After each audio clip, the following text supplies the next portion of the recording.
Hey everybody, Dave here with something a little bit different for you today.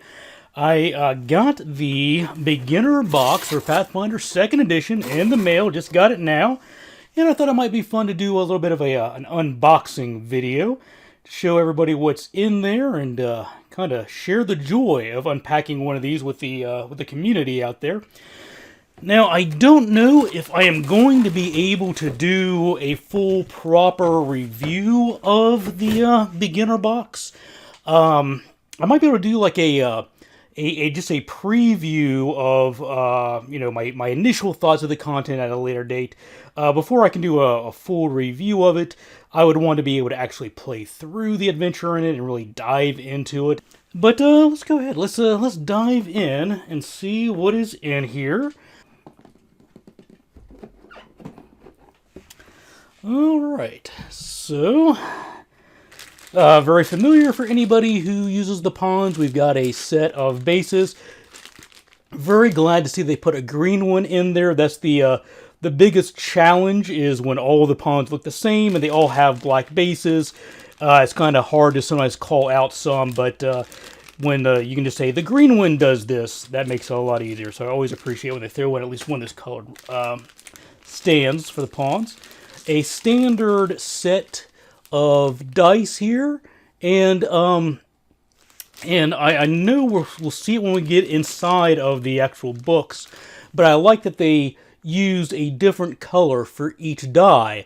That way, for new players who may not be able to tell the difference between a D8 and a D10, you can just say, yeah, grab the green one or grab the orange one, and that's the die you're going to use. So, a set of dice standard.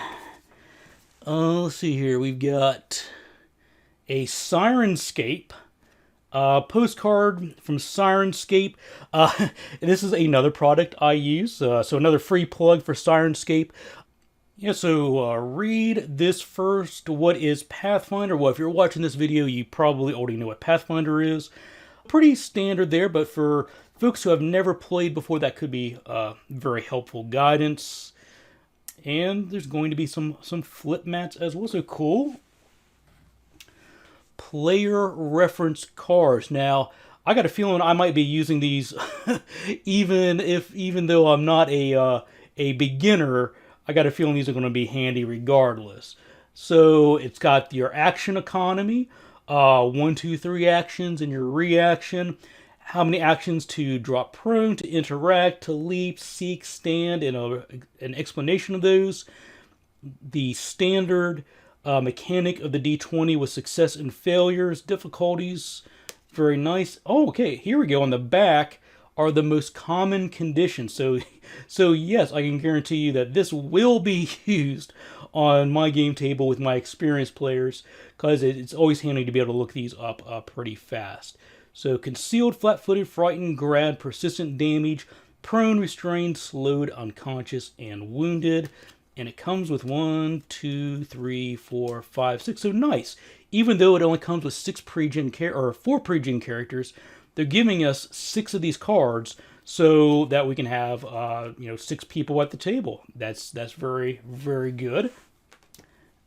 Okay, so next it looks like we've got our character sheets. Got Valorous, play a fighter. If you want to fight on the front lines, use the best weapons and armor, react quickly to enemy actions. So these are little portfolio sort of style sheets. Hopefully the camera's picking that up relatively well. So on the left-hand side, we've got all the different dice, their shapes and colors and corresponding to their number of sides. Reminder of the actions. Proficiency, untrained 0, trained 2+ level, expert 4+ level. Again, even for experienced players, I would think that this would be a nice sidebar to have for regular character sheets as well. It's like all the standard stats you would expect. And then on the back of the character sheet is a biography about Valorous. So that's going to help these new players get into the mindset to roleplay their character.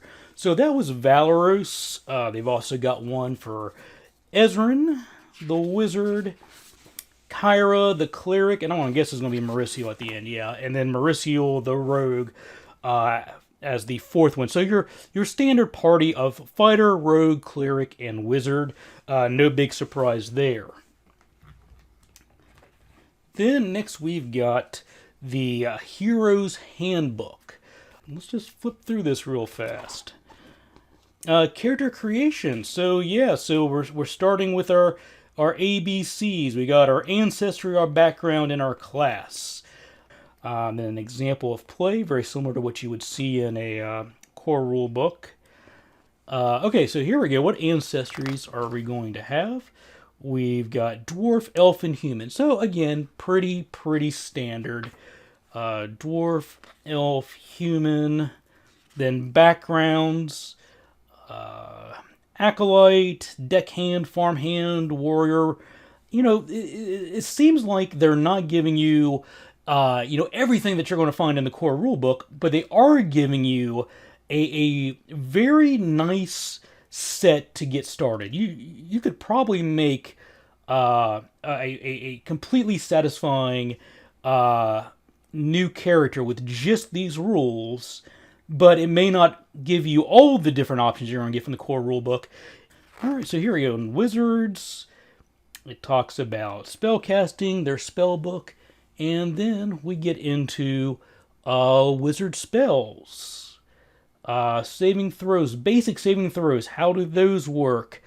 And it looks like all the favorites are here. I'm seeing Acid Splash, Daze, Detect Magic, Mage Hand, Ray of Frost, Burning Hands. I'm sure Magic Missile's here. Yeah, Magic Missile, Mage Armor. Looks like all of the staples of the genre are included. And then starting equipment. So here it looks like, I don't know if my camera's going to be angled enough to get it, but the bottom of these descriptions is just a basic set. So if you're a cleric, you're going to start with a chain shirt or hide armor if your strength is +2 or more. You're going to get a weapon. If you worship Desna, you get a star knife. If you worship Serenray, you get a scimitar. If you worship Torag, you get a warhammer. And then you get an adventurer's pack, healer's tool, shield, wooden religious symbol, and you start with 1 gold piece. So you don't have to go through all of the mental gymnastics of buying your starter equipment. This reminds me of, dare I say, 5th Ed. 5th Ed has the system of when you make a new character, you make 1 or 2 choices, but it just gives you your pack to start.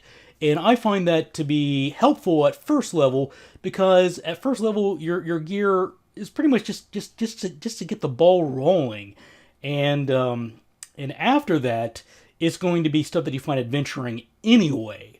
So yeah, so this is pretty much just a condensed version of the core rules, at least the player's side of the core rules, what they need to know to play the game.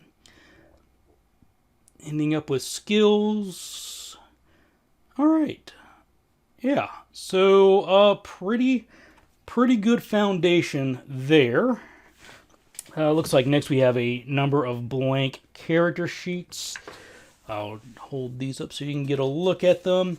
They're not the full portfolio style, but they do have that sidebar that's very nice for new players. Stats on the front, equipment, spells, adventure log on the back. Pretty common and straightforward. And then the Game Masters guys. They got 1 book for what the players need to know, and now here's our book for what the GMs need to know. Got a handy map on the inside cover. Okay. Menace under Otari. So I'll flip through this pretty fast, so we'll try to avoid spoilers. But here's the first adventure, and then we get into a Game Masters section. So, how do you Game Master? What do you do? What does that look like? Planning a session, starting a session. So yeah, this is really going beyond just here's an adventure and here's 4 sample characters, but really giving some GM advice as well. Buying and selling. How much can you sell that gear you found for? How do you set difficulty classes? All right, building adventures. Okay, so now this is interesting.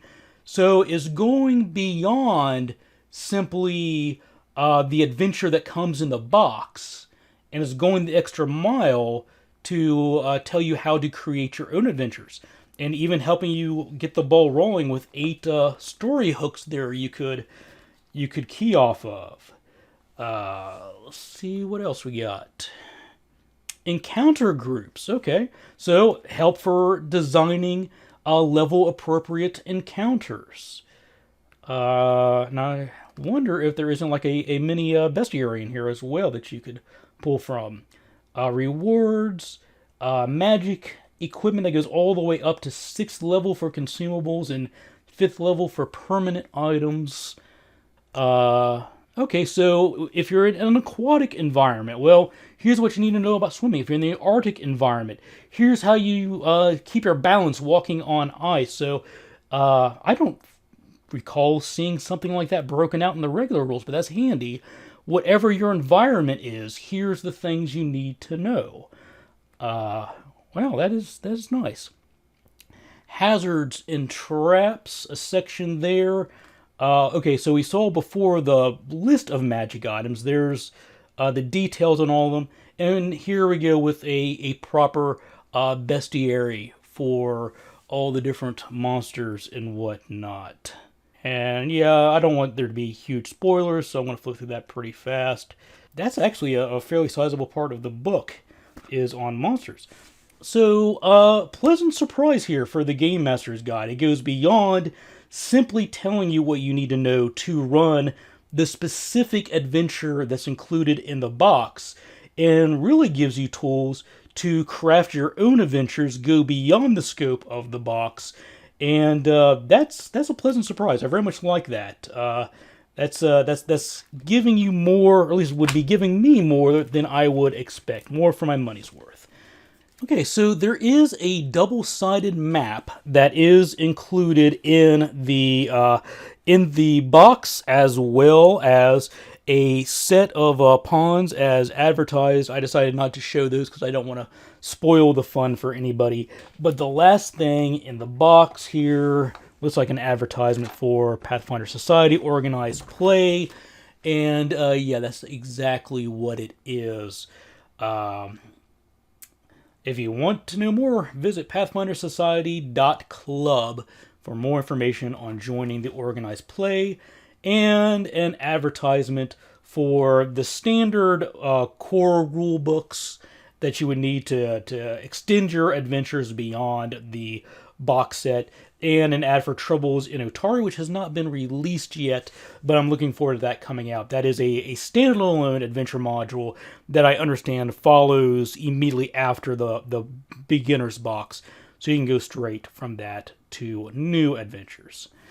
So that's it in a nutshell. That is the Pathfinder beginner's box. I look forward to really diving in and reading it in greater detail, and hopefully I'll be able to get some time with friends to actually play it and put out my thoughts in a review. As always, I want to thank everybody who supports me, either through clicking the like button, subscribing to the YouTube channel, or through the Patreon. And as always, take care, have fun, and happy gaming!